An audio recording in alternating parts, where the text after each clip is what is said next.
Slop, Merriam-Webster's Word of the Year for 2025. The official definition is digital content of low quality produced usually in quantity by means of artificial intelligence. AI art, AI music, AI anything. I've even been called AI Slop myself from people who think my voice is AI. The word was useful, it meant something specific, and then it got into gaming spaces and got stretched in every direction until it started meaning basically nothing. So what actually is slop when it comes to gaming? Who's using it correctly? Who's using it wrong? And why has everyone seemingly lost the ability to stop saying it? Let's get into it. Go open the PSN store right now, don't search for anything, just scroll through new releases. What you're going to find sitting right there next to Requiem or Crimson Desert and other games that cost millions of dollars and years of people's lives to make is a category of products that exist entirely because uploading it to the store costs someone less money than not uploading it. There's a German publisher called Thai Games? I don't know, I'm not German. And they were the fourth biggest publisher on the PlayStation Store by total volume. And their entire catalog was jumping food games. The jumping burger, the jumping taco, the jumping pizza, the jumping churros, the jumping nuggets. I want to stress that these are real products that exist on a major gaming storefront. The gameplay of all these games is pressing the X button to make a piece of food jump up and down. You do that for like 5 minutes, you get your platinum trophy, and Sony nuked all nearly 1,200 of their games from the store in January 2026. So I want to pour one out for all those games.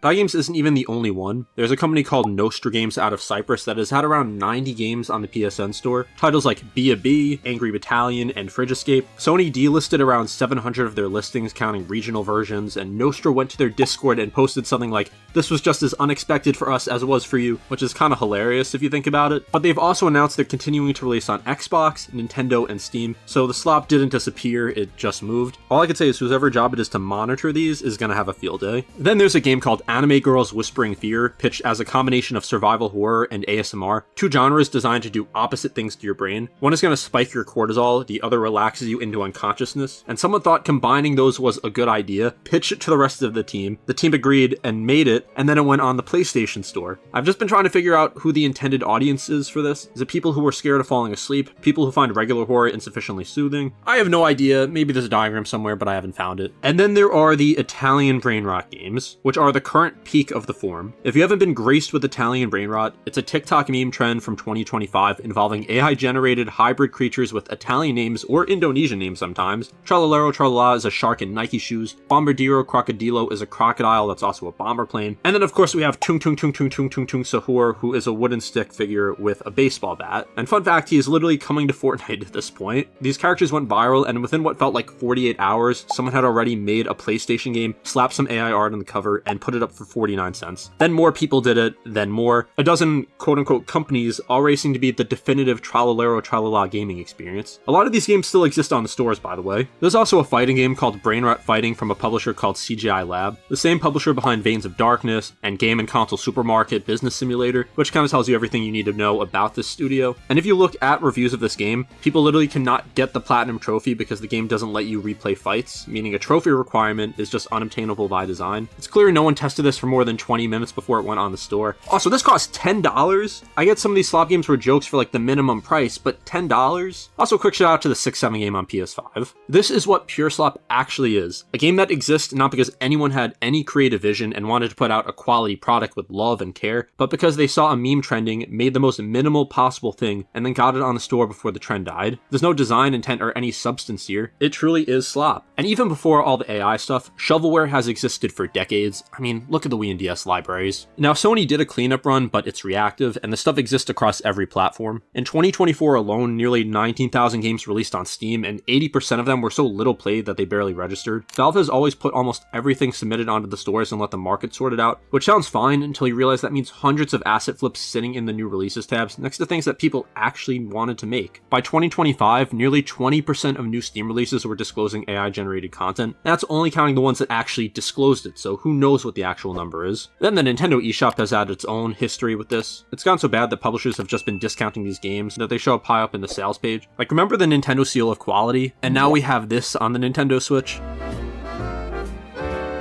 So that's the easy stuff to point out, the 50-cent asset flip, the jumping food game, the AI meme cash grab, but there's a whole other category of game that isn't technically any of those things, and yet still carries that hollow feeling, and it lives at the complete opposite end of the budget scale, and this is where things start to get complicated. Think about what Assassin's Creed has become. Assassin's Creed Shadows came out in March 2025 and had a lot of money put into it, but you pay $70 for it, and then you open the in-game store and there's credits you buy to use for stuff like cosmetics, and the Ubisoft CEO even said himself that microtransactions make the player experience more fun. More fun than what? More fun than if the transactions weren't there? Is the theory that buying an outfit in a single-player game makes the game better? I don't know, man, but what Ubisoft actually revealed back in 2017 is that they make more money from microtransactions than from selling the games themselves. And by the first half of 2025, the number had grown to nearly €500 million in a single 6-month period. $500 million. Now, to be fair, you don't actually need to spend more money. You can unlock the stuff by playing it. It's not pay to win, and yeah, it's pretty suckish, especially since not all of it is cosmetic. Like map packs, which reveal in-game locations, are $10. Like, this may be one of the scummier examples of microtransactions I've seen in a full-price game, but Assassin's Creed has also become so formulaic that it gets referred to as slop regardless. When I was a kid, Assassin's Creed was the big series. Everyone was getting Assassin's Creed 2 on their 360s. Black Flag was a fantastic game, but since then I've barely heard anyone even talk about these games, much less rave about them. They're your typical stereotypical AAA games. There's been so many parodies of games like this, like...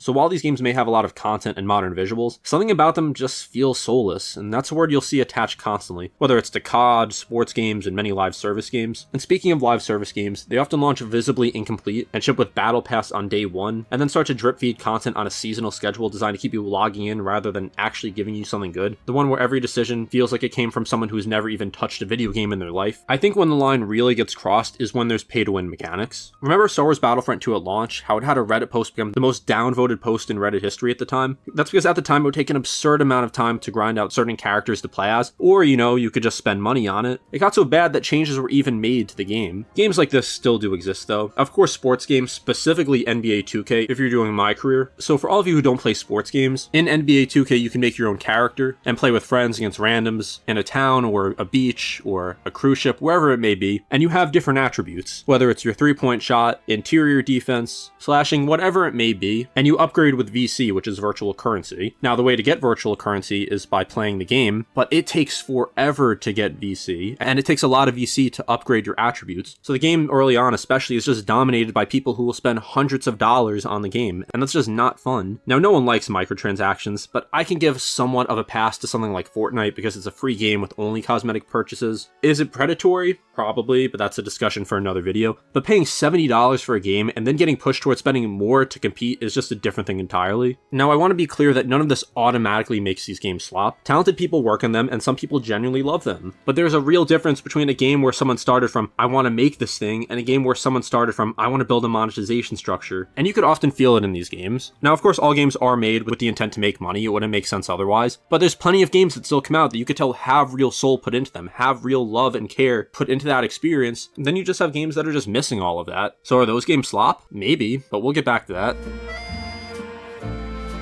Here's where the word really started falling apart, not with the AAA hollow game conversations, which at least has some ground to stand on, but with the much simpler case of games people just personally didn't enjoy. Resident Evil Requiem came out in February and sold 5 million copies in its first week. It was also widely loved by players and reviewers, but for most people, it is a good game. But if you look online, you'll find people saying stuff like, the series has been mechanically stuck since 2012, but since people only played from 7 onwards, here we are seeing Slop get praised. You'll find threads of people calling it overrated, and while that's an opinion that they are entitled to, there's a much more interesting comment on that thread that I did want to bring up. Gamers have a binary way of thinking. It's either 10 out of 10 or slop. There's no middle, no critical thinking. The person calling RE Requiem slop isn't wrong that they didn't enjoy it. Maybe the pacing frustrated them. Maybe they think Leon didn't do enough backflips. Maybe they've been a Resident Evil fan since the fixed camera days and the modern direction just doesn't do it for them. And those are completely valid feelings. A game not being for you is fine. Maybe you have real gripes with it. But this isn't for me and this is slop are not the same statement, and they've been used interchangeably constantly. Slop, when it meant something, described content with no creative intent. The jumping burger, the Italian brain rot games, the 50-cent asset flips. And to be fair, it could also mean just straight up bad games, even if they had work put into them. I mean, look at something like Ride to Hell Retribution. But Resident Evil Requiem is a game where hundreds of people spent years caring deeply about what they were making. You can think maybe they made the wrong choices. You can think the series has lost something important. You can think Grace is annoying and Leon needed more backflips. All of that is fair, but also none of that makes the game slop. A game being disappointed to you is just a game being disappointed to you. And it's not just Requiem. If you browse gaming forums long enough, you'll find Elden Ring called slop by people people who don't like Souls games. Like this comment that says, it's a slop and a flop, big plop for From Slopware, which is honestly just funny. Baldur's Gate 3 gets called slop because it's too long. Cyberpunk 2077 gets called slop because it launched badly, even though by 2023 it had turned into one of the most celebrated games of the decade. The word has become a way to express contempt that sounds more authoritative than, I didn't enjoy this. And people use it specifically because it sounds stronger than even something like, this game is bad.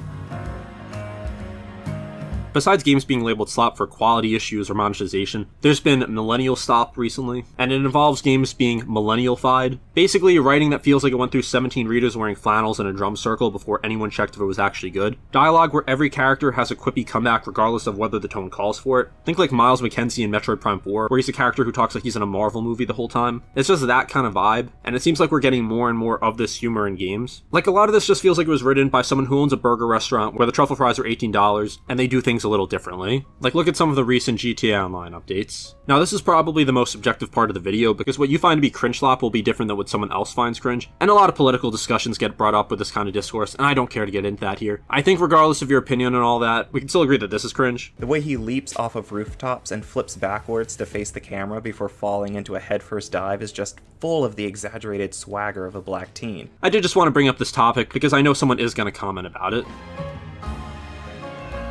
Gaming has always been a space where everything is either the best thing ever made or personally ruined your childhood with basically no in between, like that comment said. And it's part of the reason why words like slop keep getting stretched until they snap. Comments like, yeah, it was pretty good, or it wasn't really my thing, usually get a lot less attention than it's the best thing ever, or it killed the franchise. Open any gaming forum for 5 minutes and you'll see it. A game with a 90 on Metacritic being called a mess, while someone else calls it the best thing ever made. So when a word like slop comes along, that sounds like an objective quality judgment rather than a personal opinion. Of course it gets picked up constantly, because it lets you say, I don't like this, while sounding like you're stating a fact. Walking simulators went through the exact same thing back in the day. Starting as a descriptor for games without traditional gameplay, like Dear Esther, Firewatch, or What Remains of Edith Finch, people were calling these walking simulators as an insult, and within a couple years, it felt like it was being thrown at every game. One of my friends even called Uncharted a walking simulator, and still insisted as to this day. But anyway, later on, walking simulator would actually become a more adopted term, and not necessarily be a bad thing. There was also casual, which became a catch-all insult for anything approachable regardless of actual depth. Overrated became a word that just means, I disagree with the consensus. Every word goes to this. Slop is just the current one right now.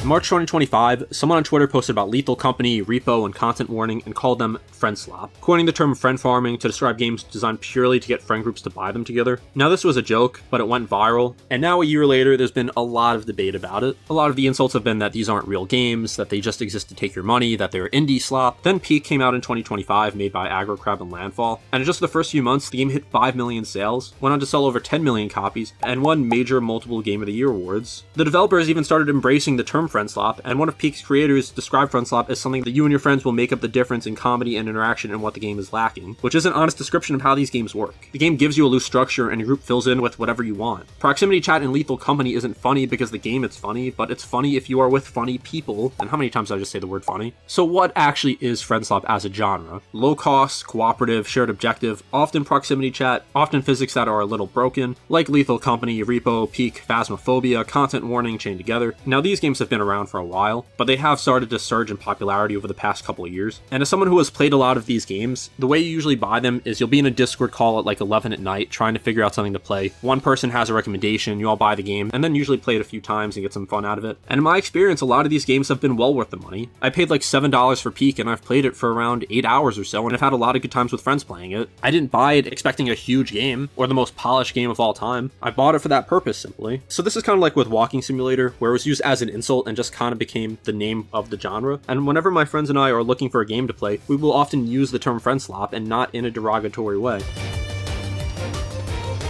So there's plenty more compound words with slop, which like with Friendslop, you just add a noun before slop and go from there. There's Unkslop, which is typically games from the late 90s through mid 2000s. Think like your Final Fantasy VII, GTA San Andreas's, Jak and Daxter, pretty much the whole PS2 library. Basically games that quote unquote Unks played, and Unks is subjective. For me, it may be anyone 26 and up. Someone in middle school probably considers it to be like 18 or up, but Unkslop are just games from that era. Then you have Generic Slop, which refers to open world templates where you climb towers to reveal the map, have 50 icon markers, a crafting system, a skill tree, guy telling you to press A to jump, and then none of it feels connected to any creative vision. There's Indie Slop, which I mentioned, which is just indie games with creative ideas typically, and there's about a million other variations of this.